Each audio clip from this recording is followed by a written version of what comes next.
गांव पथेरवा में बहुत समय पहले की बात है। वहां के लोग अपनी मेहनत और ईमानदारी के लिए जाने जाते थे। इसी गांव में एक किसान रहा करता था जिसका नाम रामू था। रामू एक गरीब किसान था, लेकिन उसका दिल बहुत बड़ा था। उसकी एक ही ख्वाहिश थी कि उसके खेतों में ऐसी फसल हो जो पूरे गांव को खुशहाल बना दे। रामू के पास एक छोटा सा खेत था जिसमें वह सब्जियां उगाया करता था, परंतु उसकी फसल कभी भी अच्छी नहीं होती थी। एक दिन वो उदास मन से खेत में काम कर रहा था कि अचानक उसे एक बहुत पुराना और बुरा आदमी दिखाई दिया। वह आदमी जादूगर मालूम होता था। बुजुर्ग ने रामू से कहा, बेटा, तुम इतने दुखी क्यों हो? रामू ने अपनी परेशानियां बुजुर्ग को बताईं। बुजुर्ग ने उसकी बातें ध्यान से सुनी और मुस्कुराते हुए कहा, चिंता मत करो, मैं तुम्हारी मदद करूंगा। ये लो, यह एक जादुई टमाटर का बीज है। इसे अपने खेत में बो दो और देखना चमत्कार। रामू ने बुजुर्ग का धन्यवाद किया और बीज लेकर अपने खेत में बो दिया। उसने बीज की देखभाल पूरे मन से की। कुछ ही दिनों में वह बीज एक हरे भरे पौधे में बदल गया और उसमें एक बड़ा, चमकदार टमाटर लग गया। यह टमाटर साधारण टमाटरों से बहुत अलग था। ये सुनहरी रंग का था और उसमें से हल्की हल्की रोशनी निकलती थी। रामू ने जब उस टमाटर को तोड़ा और उसे खाने का सोचा तो अचानक से उसकी जिंदगी बदल गई।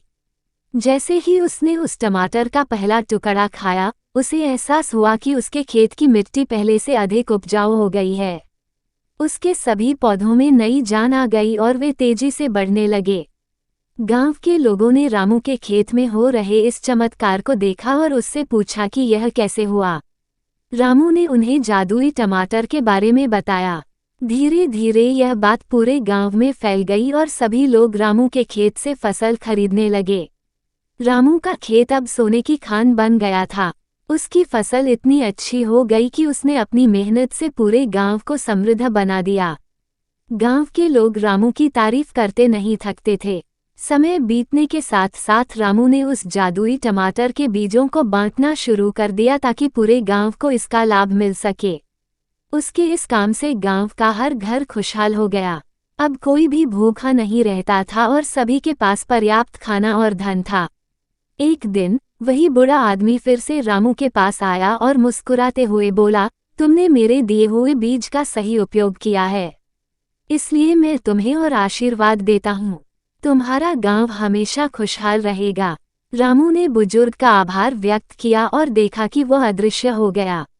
रामू को समझ में आया कि वो बुजुर्ग कोई साधारण व्यक्ति नहीं बल्कि एक देवता थे जो उसकी परीक्षा लेने आए थे।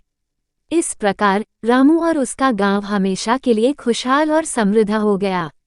जादुई टमाटर की कहानी पूरे राज्य में प्रसिद्ध हो गई और लोग रामू की प्रशंसा करते रहे। ये कहानी यह सिखाती है कि अगर हम मेहनत और ईमानदारी से काम करें और जरूरतमंदों की मदद करें तो हमें सफलता अवश्य मिलती है।